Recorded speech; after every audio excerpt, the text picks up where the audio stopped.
Well, before I get this video underway, I need to go to the bathroom. You mean toilet? No, bathroom. What? Are you going to have a bath? No, toilet. Well, you don't have to go into the nitty-gritty. Don't be silly. Hello everybody, I'm Steve Ford and welcome to your next video. 15 words that, with a British meaning, Americans may find strange. I'll leave a link so that you can download my free US-UK ebook and a free quiz to help you remember all of the things that I'm talking about today. The first one that could be taken the wrong way is toilet. Toilet, of course, for the British, is the room where you go to relieve yourself. And you could go to the toilet at home. You could go to the toilet at a restaurant. It's very practical. I understand it, and I speak French, so I really understand it. But in North America, that sounds embarrassing, especially in public. I think that would sound embarrassing even if you were to go to your friend's house and say, where's your toilet? That sounds more like a plumber asking a question. Where's your toilet? I'm going to come and fix it. We would say bathroom at home. And for public places, especially restaurants, we would say restroom. But let's be fair, because I've read through a lot of comments from the UK. What are you going to do? Rest in there? I understand it, but it's historical. Canadians and perhaps some parts of the United States would say washroom. So toilet is pretty universal in the UK. Older versions, WC, water closet, lavatory. You might hear in more formal settings, but toilet is the go-to word. Sound confusing? Of course it is. I've made 4 different videos on this, trying to help people understand all the different terminology. Another one that can be really taken the wrong way is homely. And of course, in the UK, homely means comfortable. Comfortable. So it could be a home, which is homely. It has the word home in it. A homely pub. But homely in North America is used for unattractive people, people who are plain. Go carefully with that one, homely. That could land you in trouble depending on how you use it here. The next one is really interesting, dressing gown. So traditionally there was a dressing gown. I've also heard house coat. Dressing gown is something that you wear around the house. But in 2025 in the UK, a dressing gown can be one of these, or it can also be one of these. I like the British way is dressing gown. Well, what's that called in American English? That's called a bathrobe. And American is bathrobe, and I quite like bathrobe. So dressing gown, yes, it sounds very nice. Dressing gown. Maybe just causing a little confusion, but no offense. Now that we're talking about clothing, we can talk about fancy dress or fancy dress party. Fancy is an interesting word. In North America, when you say that something is fancy in everyday North American English, that means it's nice, it's expensive, it's kind of chic.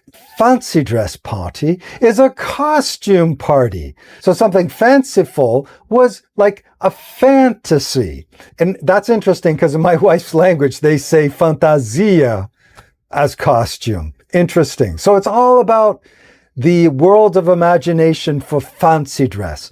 But if you were to say that in North America, fancy coming over to my fancy dress party, and then they show up in this fancy dress, North American meaning, oh, you came as a princess. And on the topic of clothing and accessories, we have dummy. That is a pacifier. A dummy, yeah, dum means stupid. These get more interesting as they go along. We have cutlery in the UK, which in the United States is silverware at a restaurant.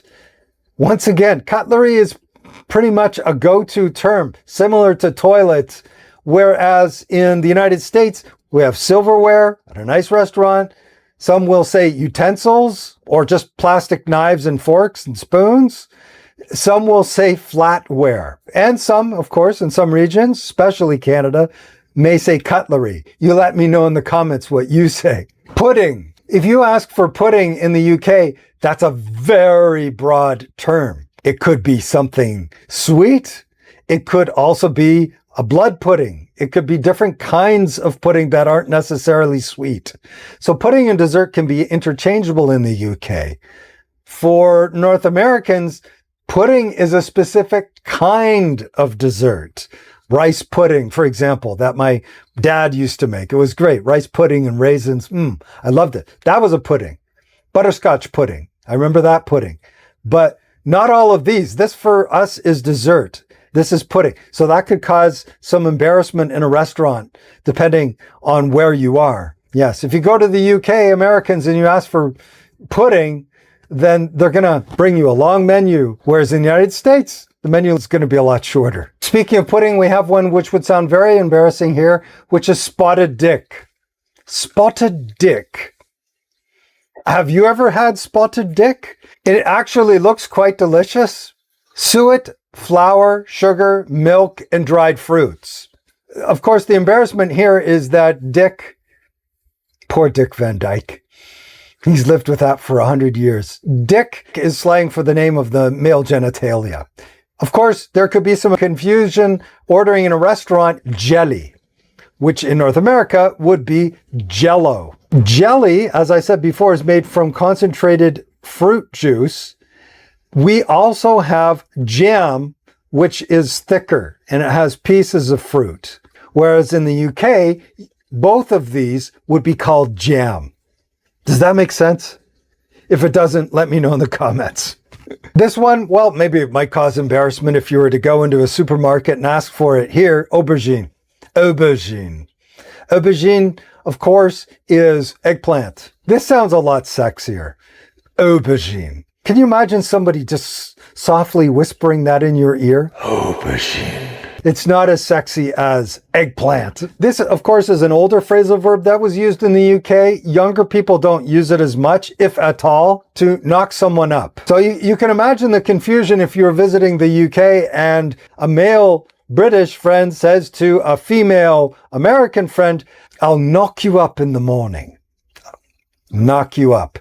That means to wake you up in the morning in the UK.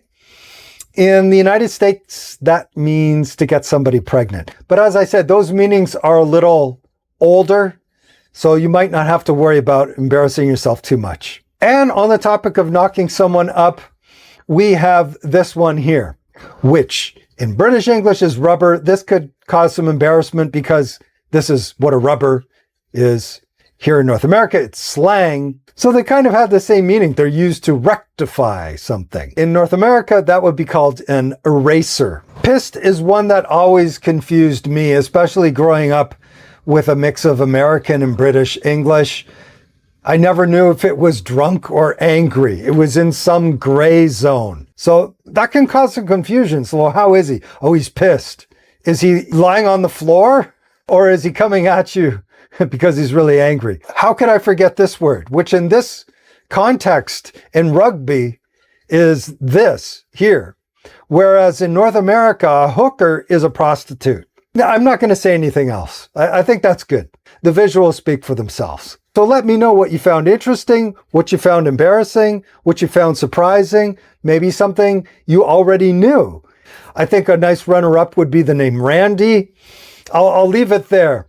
Randy, I'll leave it there for some of the British people watching my video. They can let the Americans know what Randy is, because for us, it's just a name. Hi, I'm Randy. I will read through your comments. There were more than 1,500 last time. I tried to respond to as many as I can, the nice ones. Once again, you can download my free ebook, US versus UK English, and make sure you do it so that you can get the free quiz for this video.